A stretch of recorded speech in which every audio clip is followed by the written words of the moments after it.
All happy engineers are alike.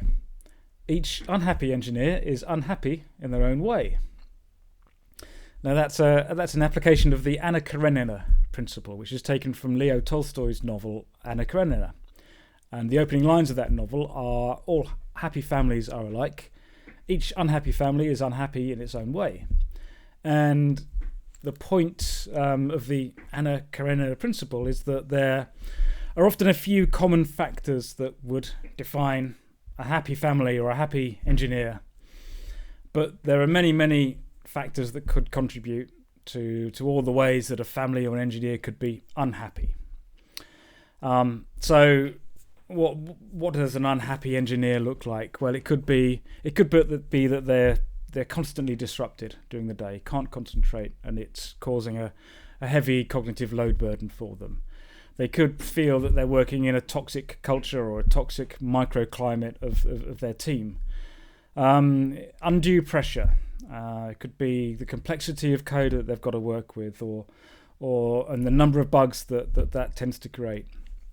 They might not be getting the support they need, and they have to do, pull out all the stops and performing heroics and a lot of drudgery manual work. Could be poor leadership or unreliable release management or a lack of clarity around their team's purpose or the purpose of the company. Could be a blame culture.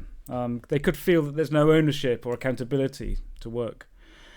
Or it could be their life stuff. It could be their own sort of emotional and mental well-being.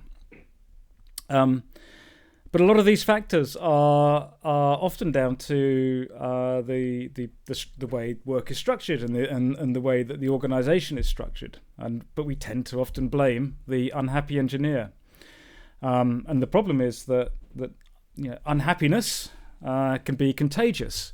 Engineers like to spread their grumpiness. And what always interests me is that is kind of a lack of curiosity, I think, in some organisations where the unhappy engineer is their unhappiness is kind of repressed and denied, just as we deny a lot of our own sort of unwanted feelings and emotions, etc.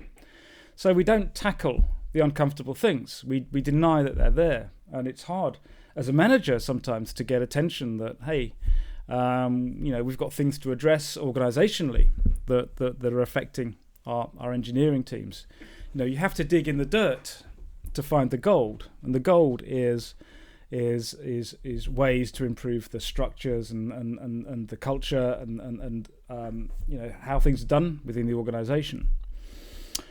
And it reminds me of the psychologist Kurt Lewin, who has a formula which is B is a function of P and E, which is behavior is a function of the person and their environment. And I think we pay too little attention to the environment when we ignore unhappy engineers and we don't spend the time to find out all the possible ways that they are unhappy, because there's an awful lot of gold in that dirt to learn from and to initiate change from. So there we are, the Anna Karenina principle applied to engineering. All happy engineers are alike. Each unhappy engineer is unhappy in their own way. For workshops, coaching and other services to measure and nurture a culture where engineering teams can thrive, please see my website at human-centric engineering.com.